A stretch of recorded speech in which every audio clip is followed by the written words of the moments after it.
COVID-19 numbers are lower than what we saw earlier this year, but the impacts are still huge. Hundreds of Mississippians remain in the hospital with symptoms, oftentimes with few ways to talk with their family or their doctors. WCBI's Stephen Pimpo joins us now live in the studio to tell us how some MUW students are helping. Joey, COVID-19 has forced so many of us to learn to live without lots of things we took for granted. Even the simple act of just talking to another person. That's reality for a number of patients hospitalized with the virus, and it's why students at Mississippi University for Women are making sure they don't go unheard. When you're sick, the one thing you want to do is have people with you. You want to be able to call a family member or just communicate that you're scared or frustrated.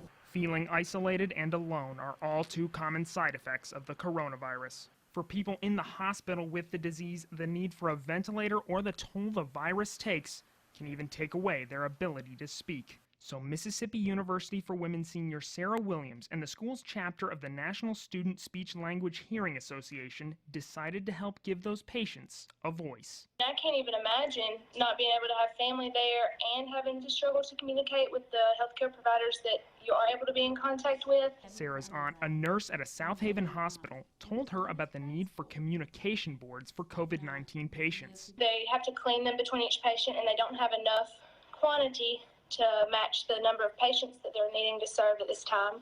So Sarah and her classmates made more. Here's what these boards look like.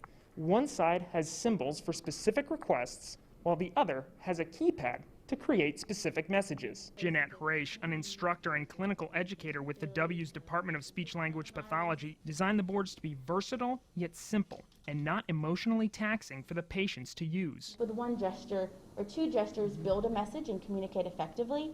And I wanted to include controls for their environment. Like on, off, or go get the doctor.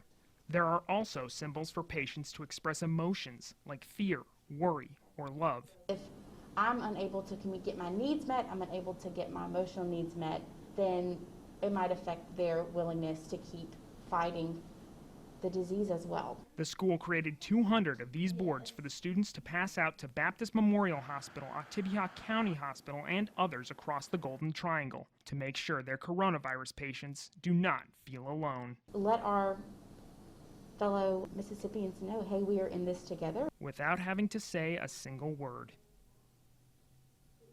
Now, those communication boards went out earlier this month, and Jeanette says they will continue to make more for organizations who would like to request them. And if you would like the Dub to make those for you, you can find information on our website, WCBITV.com.